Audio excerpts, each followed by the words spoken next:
Hey everyone, thanks for listening to the Grow Your Life podcast. My name is Jeremiah Krakowski, and in this podcast, I show you how to grow your coaching business, your mentorship business, get more sales, get more clients, how to make your Facebook ads work, your social media content, and how to start to bring in the cash flow that you want in your business.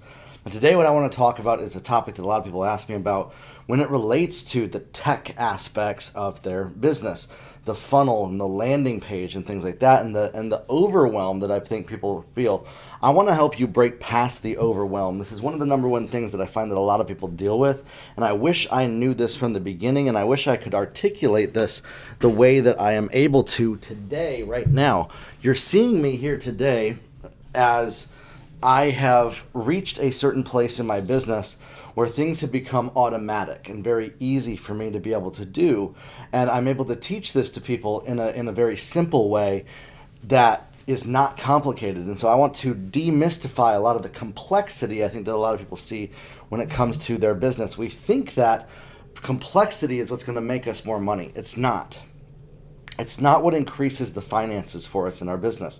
In fact, complexity is the enemy of your goals when it comes to building your business. Simplifying things and keeping things very easy and simple, the less work that you do, the less stuff that you have to do, the better it's going to be. You know, I know a lot of us, we look at things from a bird's eye view from up above, and then we got to try to figure everything out before we take it. I want you to tell you that that might be your personality, and by the way, that's mine as well. I need to see the big picture. I need to know what the facts and figures are.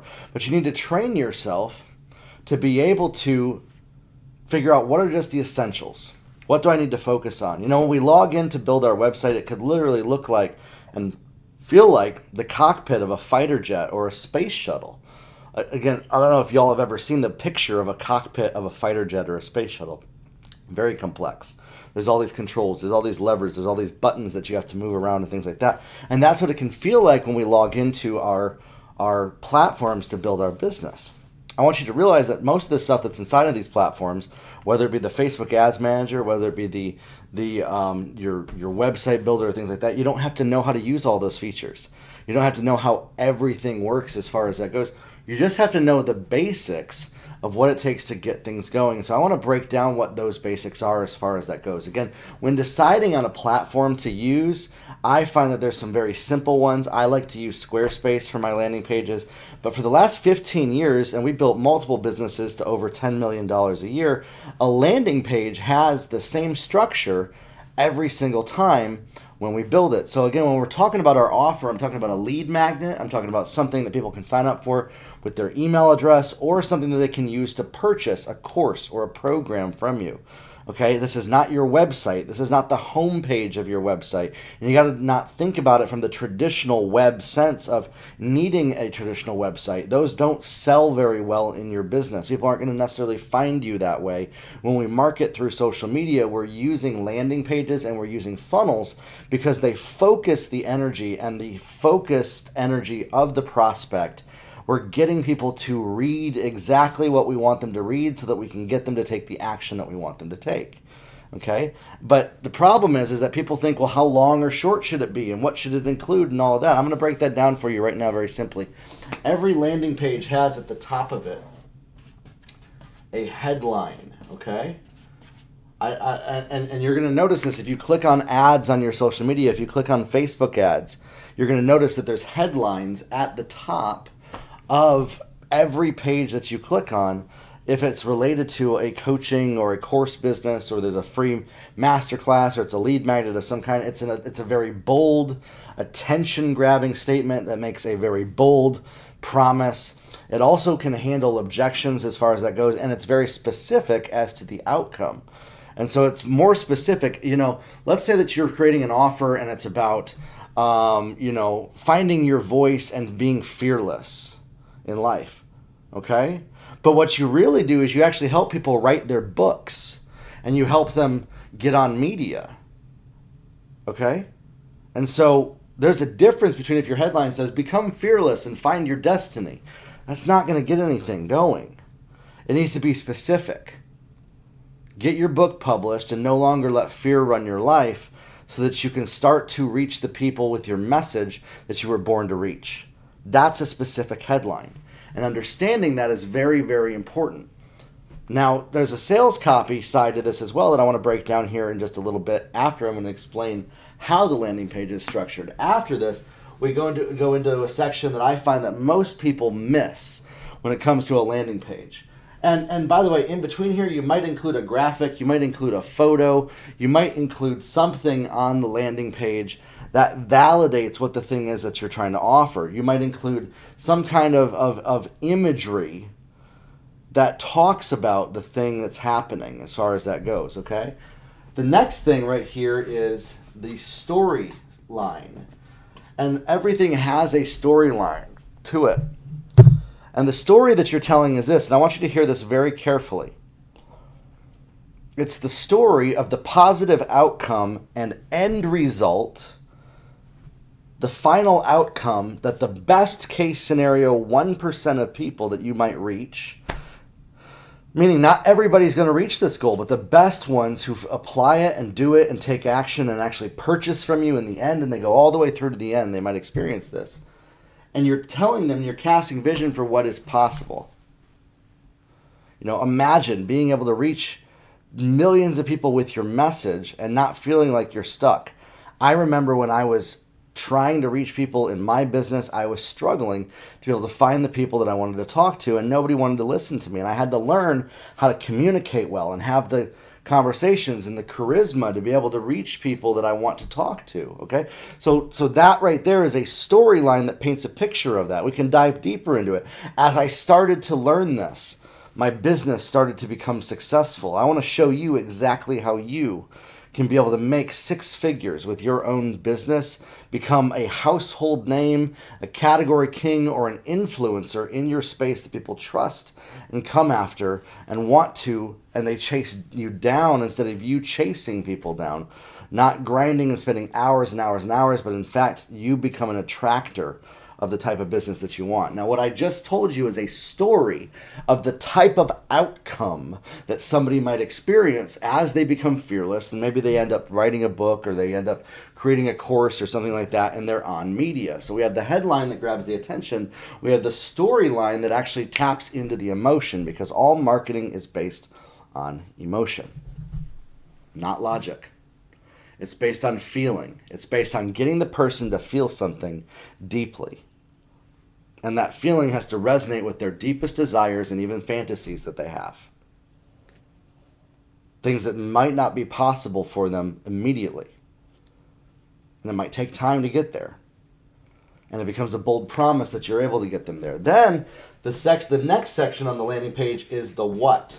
Here's the problem that I notice that a lot of people do. They generally put the what first, and they don't put any of this rest of the stuff there, and they wonder why people don't sign up. They're telling people what it is that they're going to offer, and it's purely informational.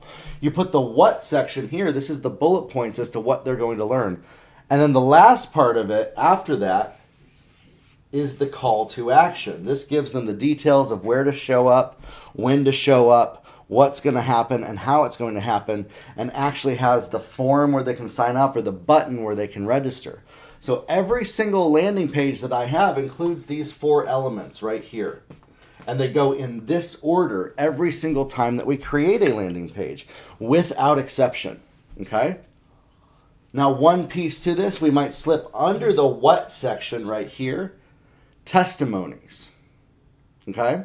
So you're giving people a headline, what they're going to experience, you're getting them to feel what they're going to experience, and then you tap into the logic down here, and then you validate the logic with testimonies. Now, you don't need testimonies, and this is a common facade and false belief that people have, is that they need testimonies in order to be effective with their landing pages, in order for things to actually work for them. You do not need testimonies if the storyline taps into the right emotion that's directly related to what they want, and you connect it to using mirror language to how they're already talking in their own internal dialogue. Now, testimonies don't hurt. It's good to have them. They do help, but you don't need them. And I meet a lot of people, they won't even launch their business because they don't have a testimony. And it's like, which came first, the chicken or the egg? Which came first, the business or the testimony? Trust me, the business came first and then the testimony comes out of it. And you have to take the risk of putting yourself out there. Not everybody's going to believe you. They're not supposed to. But when you can learn how to communicate well with people on a landing page, you can start to get people to take a risk and to take action with you as far as that goes. Now, when we're writing this sales copy on a landing page, we put these elements together, and this is not very difficult to do. If I look at every single landing page that I've ever done in my business, it follows this structure. Headline first, storyline second, the what is included, kind of the brass tacks, and then the call to action where they take action. Now, when it comes to the language of this, when it comes to especially the language of the storyline, I think all of us can think of the call to action and the what initially. Generally, that is related to finding your niche. That's related to deciding what topic you're going to teach. That's related to how you're going to deliver it. It might be an ebook. It might be a webinar. It might be a challenge. It might be a mini masterclass. So almost always, unequivocally, we figure out exactly what that is from the beginning. And that's not difficult. And most people know what that is in their mind. The challenging part is those first two parts, the headline and the storyline, okay? Headline and storyline. And we've got to think of it from that perspective, headline and storyline, like a newspaper. You have a headline in the newspaper, and then we have the story that unpacks what it is to help people make a decision. That's exactly what media is. That's exactly what any form of media is, including television. That's exactly what fictional novels are. Okay? But I digress from this. To be able to write the sales copy, we have to understand two things. What is the area that the person that we are trying to reach struggling with? And what is the outcome that they desire? What are their frustrations? What are their biggest challenges? What do they not like in their life? What do they wish was different? And then what you do is you provide the wish fulfilled right here. The outcome. You fulfill their wish to whatever they're struggling with. And generally what lies in between here, often inside the outcome, we also do, again, we have the fantasy right here. We have what they fantasize about. We have what they wish would happen. And we want to paint a picture of that, the fact that this is actually possible for them. Now, you want this to be rooted in reality that people can accomplish this. We don't want to lie about it. But the truth is, not everybody's going to become a millionaire or a six-figure earner. But you can still give them the opportunity to become that. Not everybody's going to be able to work 10 to 15 hours a week. And it might take them 5 years to be able to figure out how to do that, but you can still provide people with the opportunity to move the needle forward in that direction. And so what we do is if we can understand what is preventing them from reaching their outcome that they want. They have a desired outcome right here. Okay? And anytime you're writing your sales copy, anytime you're creating a headline, anytime you're creating a storyline, you are promising the outcome that they desire the most. Again, needs to be rooted in reality. There's a touch of the fantasy in it because not everybody's going to get there. But the outcome has to be boldly stated. That by taking action, by signing up with their email address for free, by giving their phone number, their wish will be fulfilled. And that their problems and struggles will become eliminated. The overwhelm, the struggle, the what you're dealing with and things like that. And by the way, exactly what I'm sharing with you right here, this is the science behind any sort of a sales letter, any sort of sales copy. And you can actually read a book right here. Again, it's called The Ultimate Sales Letter by Dan Kennedy. I love this book. It's one of my favorite books on this topic. Early on in the book, it talks about getting into the customer. What keeps them awake at night? What are they afraid of, the client that you want? We're diagnosing them. What are they angry about? What do they not like? What are their top frustrations? What trends are occurring? What do they secretly and ardently desire the most? What is the built-in bias? Do they have their own specific language? Is there somebody else who's trying to sell them a similar product? And who else has failed at doing this as well? And then what we can do is we reverse engineer this into being able to persuade people from what they are preoccupied with that's not working for them into their deepest desire. And we end up becoming the vehicle for their desire to happen. We end up owning the result and the outcome for them and saying, well, if you just join me and you work with me, or you sign up for this webinar, or you purchase this, you get to eliminate your struggle, eliminate your problem, eliminate your frustration, and achieve the outcome and the desire that you want. And so your headline needs to exemplify that boldly. The storyline needs to explain the dimensionality of this, where you have the struggle, we have the outcome, and we say, listen, I can help you get there. And then we list the brass tacks of how that's going to happen.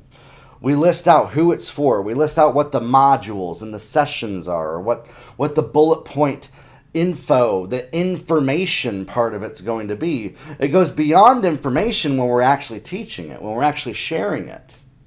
It has to touch the heart and the mind to get people to make a decision, because people don't move based on just pure information. And when you do this, this will simplify the structure of your landing pages. This will simplify your sales copy process. Every landing page and every piece of sales copy and every sales letter follows this structure. We got a headline, we have a storyline, and then we talk about what is going to be delivered with a call to action of how to take action. And I'm telling you, if you overcomplicate it beyond what I just shared with you right now, it'll take you way too long to get it up. Keep it simple. Artificial intelligence is an incredible tool to be able to help us optimize and come up with some of these ideas. You can use some prompting inside of AI to do this. You can describe to it certain things. One of my favorite techniques is this. You could take a book from Amazon, the description that's in the Amazon book on Amazon, it might be related to the topic that you're doing, and you can have the AI analyze the profile of who that's for. You can have the AI come up with what are the main struggles of somebody who might be reading this book, what are the desired outcomes they have, and then start having it craft a sales letter that includes empathy, that's conversational, that starts to write and create the narrative for you, at least some ideas to start with, to be able to create this sales copy. And that's exactly what I mentor people with in our accelerator program. That's exactly what I teach people every single week how to do. And I walk alongside them and I come alongside them to help them build their business. And so listen, I would encourage you to jump into my accelerator program if you are a coach, if you are a mentor, if you're a course creator who wants to get results, you're tired of struggling and you're tired of things not working out for you, and you want a solution to stop spinning your wheels and start getting things to produce the results you want. That's what we do every week in the accelerator program with our clients. I'd love to have you be a part of it. All right? Listen, thanks for listening to this podcast. Share it with somebody and grow your life, and we'll talk soon. Have a good one.